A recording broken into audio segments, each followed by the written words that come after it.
Hospitals are built to hold the line between living and dying. The people who work there at night know that line better than anyone. They have watched it hold. They have watched it break. They have learned to stay calm in rooms where most people cannot breathe. But there are things that happen in hospitals at 3 in the morning that no amount of training prepares you for. Things that have no chart, no diagnosis, no rational explanation. The 3 people in tonight's stories are medical professionals. They are not prone to imagination. They are not easily frightened. What happened to them frightened them. They have never been able to explain it. And some of them have never spoken about it until now.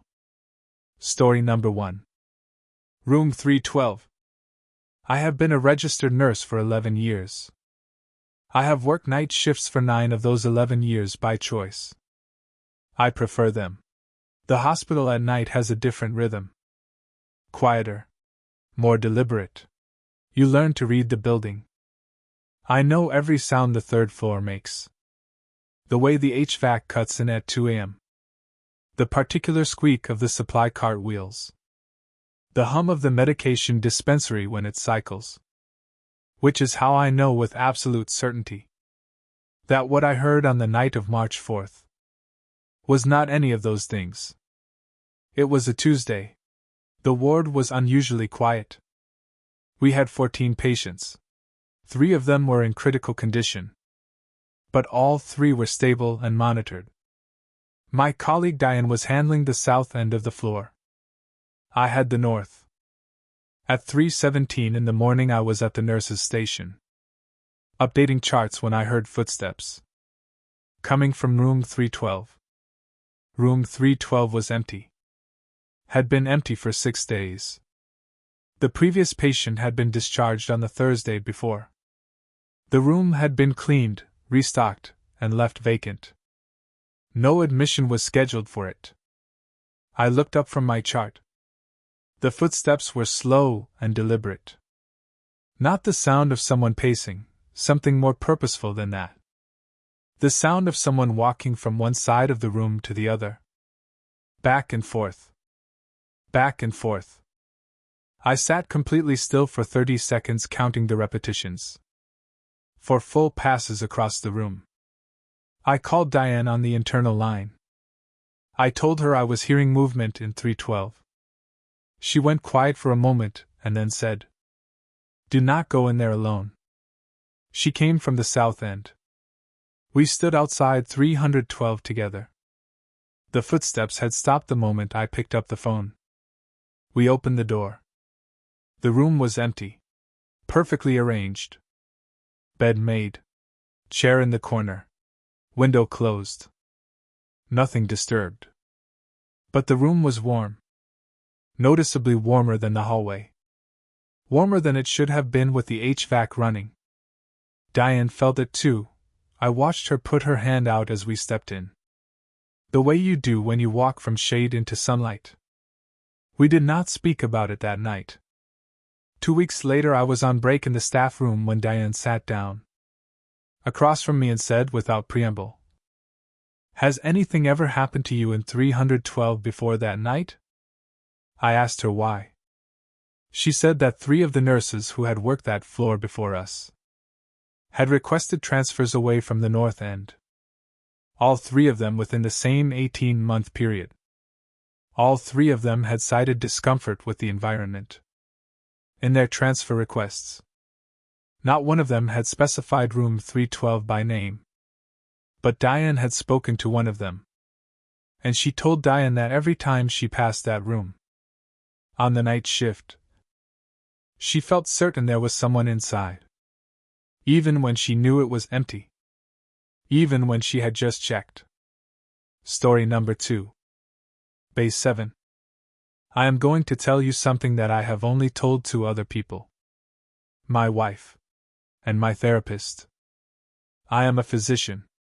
I have been practicing emergency medicine for 16 years. I have seen things in that time that would make most people never sleep again. I do not say this to be dramatic. I say it so you understand the baseline of what I consider unusual. What I am about to describe is the most unusual thing that has ever happened to me in a hospital. And I have been trying to explain it for 4 years. It was a Saturday night in the emergency department. Late winter. We were running at capacity, every bay full. 2 patients on gurneys in the corridor, the waiting room backed up. The kind of night where you move from one crisis to the next.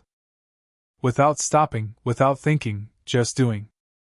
At 1:45 in the morning I was called to Bay 7. A male patient, mid-40s, brought in by ambulance. Unresponsive on arrival. No ID. No phone. No belongings of any kind. The paramedics had found him on a park bench. I will not give clinical details out of respect for patient privacy. What I will tell you is that when I entered Bay 7, the patient was lying completely still with his eyes open. Not the fixed, dilated eyes of unconsciousness. Open. Aware. Tracking. But he was not responding to any stimulus. Not to voice. Not to touch. His vitals were stable. His pupils reacted normally. Every measurable indicator said, "This is a conscious man." But he was not there. I pulled a chair to his bedside and sat down. I have found over the years that sometimes presence alone does something. That sometimes a patient who cannot respond to stimulus can still feel that another person is in the room. I sat with him for 3 minutes. And then he spoke. Not to me. He was looking at the ceiling. His lips moved very slightly and he said, in a voice that was completely clear and completely calm, "She is standing behind you." I did not turn around immediately. I want to be honest about that. There was a period of several seconds where I sat absolutely still. And something happened in my body that I can only describe as every system going quiet at once. Then I turned around. The bay curtain was drawn. Nothing behind me but the curtain. I stood up and pulled it open. The corridor outside was empty. When I turned back to the patient, his eyes were closed. He did not speak again that night. He did not regain what I would call normal responsiveness for another 4 hours. When he did, he had no memory of being in the hospital. No memory of the park bench. No memory of anything from the previous 18 hours. We never identified him. He was discharged 3 days later under a temporary name. He walked out of the hospital, and we never saw him again. I have 4 years of medical education and 16 years of practice. I have explanations for almost everything I have encountered in that time. I do not have an explanation for this. I have sat in that bay many times since. I do not sit with my back to the curtain anymore. Story number 3. The chair. Warning: do not rush a single line of this story. I am a hospital nurse. I want you to understand what that means before I continue. My entire career is built around the end of life. I sit with people in their final hours. I have done this for 14 years. I have held hands as people died. I have watched the moment, the specific, undeniable moment, when a person is no longer in the room. I tell you this because I need you to understand that I am not afraid of death. I have made peace with it in a way that most people never have to. It is not frightening to me. What happened on the night of August 19th frightened me. I was assigned to Mrs. Eleanor Marsh. 81 years old. Lung cancer stage 4.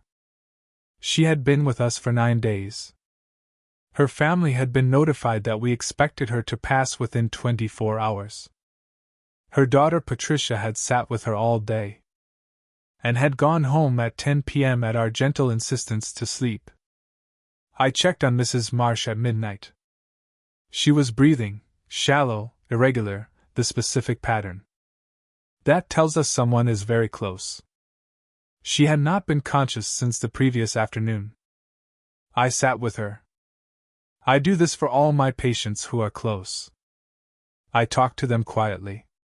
I tell them it is all right. I tell them they are not alone. I have read enough accounts, spoken to enough colleagues, to believe that hearing is the last sense to leave. At 2:41 in the morning, Mrs. Marsh opened her eyes. This happens. It is called a terminal lucid episode. It is documented. It is real. A patient who has been unconscious for hours or days sometimes returns briefly to full awareness before the end. I leaned forward. I said, Eleanor, I am here. You are not alone. She turned her head and looked directly at me. She said, Who is the woman in the chair? There was no chair in the room except mine. I was in it. I said, It is just the two of us, Eleanor. She looked past me, to the left corner of the room. Her eyes were focused, tracking something. The way eyes move when they are following a real thing, in a real space. She said, She has been here all night. She says it is not time yet. I did not turn to look at the corner. I am going to be honest with you about why. It was not because I was afraid of what I would see. It was because I was afraid I would see nothing. And I did not want Mrs. Marsh to be alone in what she was seeing. I held her hand. I said, Tell her thank you for staying with you. Mrs. Marsh smiled. It was the last expression she made. She passed at 3:14 in the morning. Peacefully. Without distress. Her breathing simply slowed. And then it stopped. I sat with her for a little while after. The way I always do. Then I looked at the left corner of the room. The chair in that corner was the one we kept for family visitors. It was always pushed flat against the wall when not in use. It was pulled out 6 inches from the wall, facing the bed, as if someone had been sitting in it. I have 14 years in hospice. I have a framework for everything I encounter in this work. I do not have a framework for the chair. What I have is this. Mrs. Marsh did not die alone. Whatever was in that corner, whatever she was looking at in those final hours, she was not alone. And on the nights when this work is hardest, when the weight of it becomes almost too much to carry, I think about that chair. And somehow it helps. Hospitals see everything. Birth, recovery, crisis, death. Every human extreme passes through those corridors. The people who work there at night carry things that most of us will never carry. They see things that cannot be trained for. They develop frameworks for the unexplainable. Because the alternative is to stop functioning. 3 nurses. 1 doctor. 3 floors. 3 things that had no place in a medical chart. A room that should have been empty. A patient who knew something he could not have known. A chair that moved for someone no one else could see. I am not telling you what to believe. I am telling you what happened. Thank you for listening. If something unexplained happened to you in a place of work, a hospital, a care home, anywhere you have witnessed things that others could not explain, I want to hear from you. Write in comment box. For new stories, subscribe so you never miss one.